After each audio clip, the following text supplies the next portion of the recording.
الحمدللہ رب العالمین الصلاۃ والسلام علی سید الانبیاء والمرسلین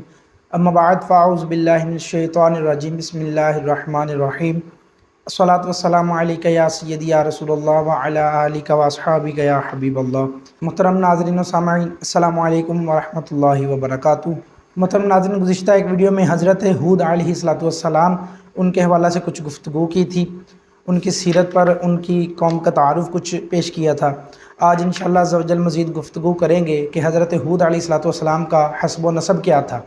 اور آپ علیہ السلام کا ایک حج کا سفر فرمانا، اس کے علاوہ آپ علیہ السلام کا پیشہ کیا تھا، اور مزید کچھ آپ علیہ السلام کے اوصاف ہیں، ان پر گفتگو کریں گے۔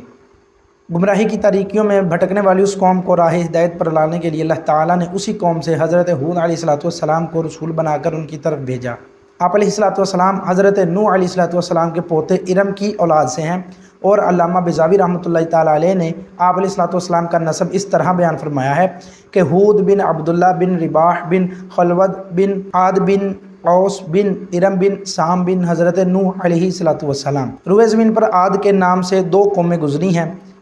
پہلی عاد اولا یعنی حضرت ہود علیہ السلام کی قوم تھی، اور دوسری عاد ثانی یعنی حضرت صالح علیہ السلام کی قوم تھی، جو قوم ثمود کے نام سے زیادہ مشہور ہے۔ ان دونوں کے درمیان تقریباً 100 برس کا فاصلہ ہے۔ ناظرین، حضرت ہود علیہ السلام نے گزر بسر کے لیے تجارت کا پیشہ اختیار فرمایا تھا، جیسا کہ حضرت عبداللہ بن عباس رضی اللہ تعالیٰ عنہما فرماتے ہیں کہ حضرت ہود علیہ السلام یہ ایک تاجر تھے۔ تجارت سنت انبیاء ہے، اور سچا تاجر قیامت کے دن انبیاء کرام علیہ السلام کے ساتھ ہوگا، جیسا کہ حدیث میں فرمایا گیا، سچا اور ایماندار تاجر قیامت کے دن انبیاء، صدیقین اور شہداء کے ساتھ ہوگا۔ حضرت عبداللہ بن عباس رضی اللہ تعالیٰ عنہما فرماتے ہیں کہ سفر حج کے دوران جب حضور علیہ السلام وادی اسفان سے گزرے تو ارشاد فرمایا، اے ابو بکر رضی اللہ تعالیٰ عنہ، یہ کون سی وادی ہے؟ عرض کی، یہ وادی اسفان ہے۔ تو ارشاد فرمایا، یہیں سے حضرت ہود اور حضرت صالح علیہ السلام ایسی جوان سرخ اونٹنیوں پر سوار ہو کر گزرے تھے کہ جن کی نکیل کھجور کی چھال سے بنی ہوئی تھی، اور ان کے اپنے لباس تہبند اور اونی چادریں تھیں، اور وہ تلبیہ کہتے ہوئے بیت العتیق یعنی خانہ کعبہ کا حج کرنے جا رہے تھے۔ حضرت ہود علیہ السلام بڑے اعلیٰ اوصاف کے مالک تھے۔ یہاں ان کے 3 اوصاف ہیں، وہ ملاحظہ کیجئے۔ نمبر 1 کہ آپ علیہ السلام قوم میں ایک ایمانت دار شخص کی حیثیت سے معروف تھے، اسی لیے جب قوم کے سامنے اپنی رسالت کا اعلان فرمایا تو اپنی شان ایمانت داری کا بھی بطور خاص ذکر فرمایا، جس طرح اللہ تعالیٰ نے پارہ 19 میں ارشاد فرمایا، انی لکم رسول امین، کہ بے شک میں تمہارے لیے امانت دار رسول ہوں۔ یہ ایمانت حقیقت میں تمام انبیاء کرام علیہ السلام کا بنیادی وصف اور پسندیدہ انسانی صفات میں سے ہے۔ انبیاء کرام علیہ السلام خود بھی ایمانت دار ہوتے تھے اور اپنی امتوں کو بھی اسی کا درس دیتے تھے۔ ایمانت کا لفظ بہت وسیع ہے، اس میں مالی ایمانت بھی داخل ہے، اور وحی الہی کی ایمانت بھی، یوں ہی اپنی ذمہ داریوں کو صحیح طریقے سے پورا کرنا بھی داخل ہے، اور دوسروں کو ذمہ داری دیتے ہوئے اہلیت و معیار کو پیش نظر رکھنا بھی ضروری ہے۔ جس طرح اللہ تبارک و تعالیٰ نے پارہ 5 میں ارشاد فرمایا ہے، ان اللہ یأمرکم ان تؤدوا الامانات الی اہلیہا، کہ بے شک اللہ تمہیں حکم دیتا ہے کہ امانتیں جن کی ہیں ان کے سپرد کر دو۔ اور حدیث پاک میں فرمایا گیا کہ جب امانت ضائع کر دی جائے تو قیامت کا انتظار کرو۔ ایک شخص نے عرض کی، ضائع ہونا کیسے ہوگا؟ تو حضور علیہ السلام نے ارشاد فرمایا، جب کام نااہلوں کے سپرد کر دیا جائے تو قیامت کا انتظار کرو۔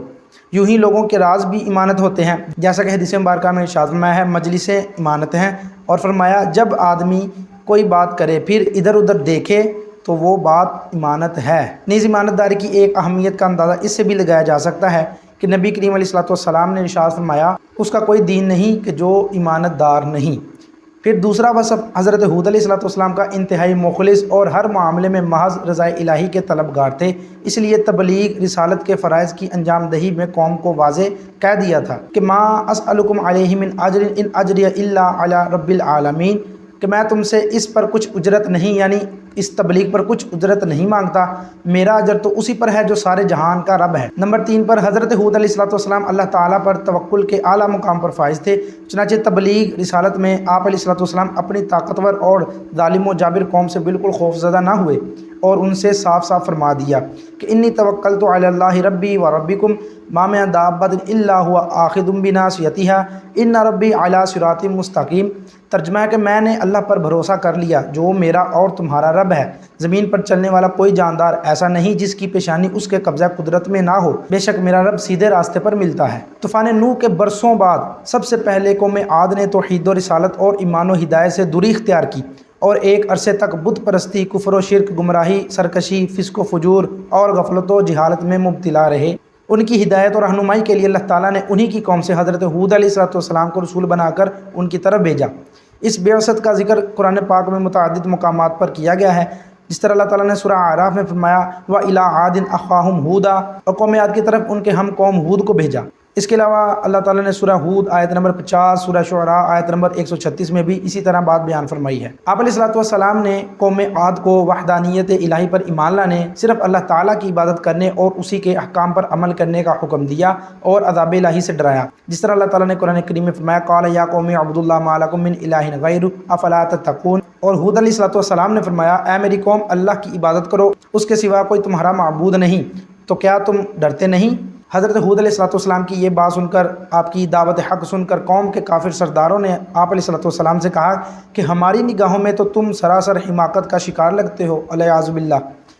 کیونکہ تم اپنے باپ دادا کے دین کی بجائے دوسرے دین کو مانتے ہو اور ہم تمہیں دعوی رسالت میں بھی سچا نہیں سمجھتے۔ قرآن کریم میں ہے قال الملأ الذین کفروا من قومہ انا لنراک فی صفاحۃ وانا لنظنک من الکاذبین، اس کی قوم کے کافر سردار بولے بے شک ہم تمہیں بیوقوف سمجھتے ہیں اور بے شک ہم تمہیں جھوٹوں میں گمان کرتے ہیں معاذ اللہ۔ سرداران کفار کے بے ادبانہ جواب کے مقابلے میں حضرت ہود علیہ السلام نے بڑے تحمل سے جواب دیا کہ اے میری قوم میں ہرگز بیوقوف نہیں، کیونکہ میں تو تمام جہانوں کے پروردگار کا بھیجا ہوا ہوں اور میں اس کی طرف سے بھیجا ہوا ایک رسول، اور رسول کامل انتہائی عقل والے ہوتے ہیں۔ میری ذمہ داری تم تک اپنے رب عز و جل کے پیغامات پہنچانا ہے اور میں تمہارا سچا خیر خواہ اور امانت دار ہوں، لہٰذا کسی غلط فہمی میں مت پڑو۔ پھر حضرت ہود علیہ السلام نے سرداران کفار کو ان کی حماقت پر متنبہ کرتے ہوئے فرمایا کیا تمہیں اس بات پر تعجب ہو رہا ہے کہ تمہارے پاس تمہاری ہی قوم کا ایک فرد رسول بن کر آیا ہے تاکہ تمہیں کفر و معصیت پر عذاب الہی سے ڈرائے، حالانکہ قابل تعجب تو تمہارے بے بس و لاچار بتوں کو خدا کا شریک ٹھہرانا ہے۔ اس کے بعد حضرت ہود علیہ السلام نے قوم کو انعامات الہی یاد دلا کر نصیحت کی، چنانچہ فرمایا اے میری قوم یاد کرو کہ اللہ تعالیٰ نے قوم نوح کی ہلاکت کے بعد تمہیں زمین میں جانشین کیا اور بہت زیادہ جسمانی قوت سے بھی نوازا کہ قد کاٹ اور قوت دونوں میں دوسروں سے ممتاز ہو، لہٰذا تمہیں چاہیے کہ اللہ تعالیٰ کی ان نعمتوں کو یاد رکھو اور شکرانے میں ایمان لاؤ اور اطاعت و بندگی کا راستہ اختیار کرو تاکہ تمہیں فلاح نصیب ہو۔ نعمتوں کے متعلق قرآن کریم میں بہت سی جگہوں پر یہ حکم موجود ہے کہ اللہ تعالیٰ نعمتوں کو یاد کرو اور ان کے شکر کے طور پر ایمان و اعمال صالح کی زندگی اختیار کرو۔ یہی حکم قرآنی اور تقاضۂ عقلی انسانی ہے کہ منعم حقیقی کے احسانات کو بھلایا نہ جائے بلکہ یاد رکھ کر حق نعمت ادا کیا جائے۔ انشاءاللہ عز و جل ہم مزید اس پر گفتگو کریں گے۔